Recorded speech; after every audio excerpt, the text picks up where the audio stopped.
During the run-up to its release, a lot of us were questioning if Star Wars Battlefront was going to be too light on content because of its lack of a single-player campaign. So does this actually hurt Battlefront?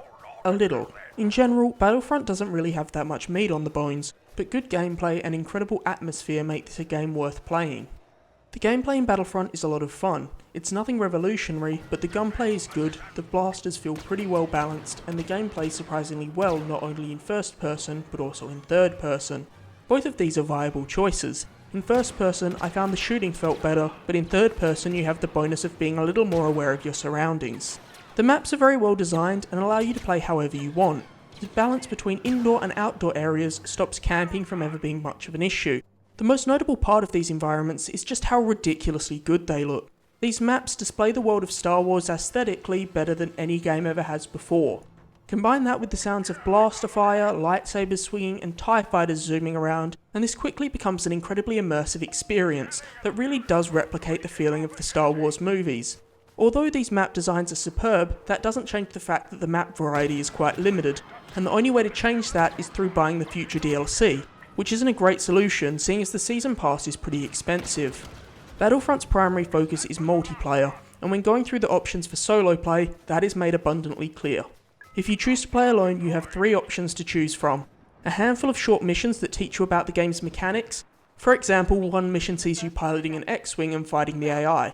This is a pretty good way of easing you into the gameplay rather than just throwing you into the deep end, and I would recommend playing these missions before hopping online, because you'll get through them very quickly and it helps to familiarise yourself with certain mechanics, in particular piloting the different vehicle types.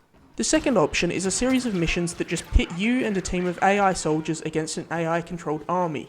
Here you can play as either a soldier or alternatively as a hero or villain. These missions are not that good and I wouldn't say they're worth playing unless you really just want to get some practice in. This can also be played with a friend, but at that point I'd recommend the third option much more. The third option is the survival mode. This is a pretty standard horde mode, there's no denying that. But that's not a bad thing.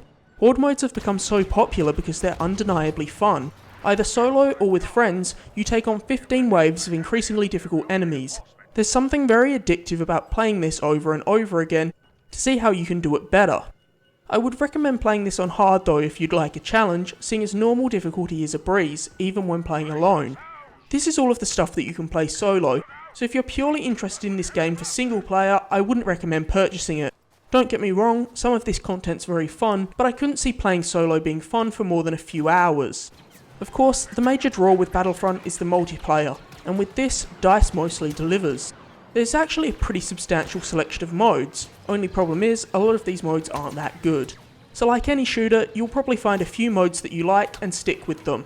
The best mode in Battlefront is hands down Walker Assault. This mode is 20v20 and sees the rebel team trying to take down a series of AT-ATs whilst the Empire's side tries to protect them. Seeing these gigantic 4-legged vehicles roaming around looks amazing and definitely captures the feeling of Star Wars above all the other game modes. My favourite gameplay mechanic in Battlefront is the one that seems to be the most divisive amongst players. Access to vehicles, weapons and the ability to turn into a hero or villain is attached to picking up tokens that are scattered throughout the map. This makes certain aspects much more related to luck than skill. I liked this because it meant that everyone gets more of a fair chance. Unlike in Call of Duty for example, where special abilities are tied to kill streaks, which means that the most skilled players are always given an even bigger advantage, in Battlefront anyone can pick up a token and get to use a cool ability. Something that is disappointing though is an aspect of the heroes and villains. I was expecting to always want to get Luke or Darth Vader so that I could run around the environments using my force powers and lightsaber. Alas, this was not the case. I much prefer being given a character like Han Solo or Boba Fett, who just have a blaster, because the lightsabers are not very fun to use. There's just no flow to the lightsabers, they constantly look and feel more clumsy than cool. All in all, this is a great shooter, especially if you have even a passing interest in Star Wars, but it could have used some more content to make it truly incredible. I'm giving Star Wars Battlefront an 8. If you enjoyed this review, please subscribe for new videos every week, including reviews for Just Cause 3 and Rainbow Six Siege next week.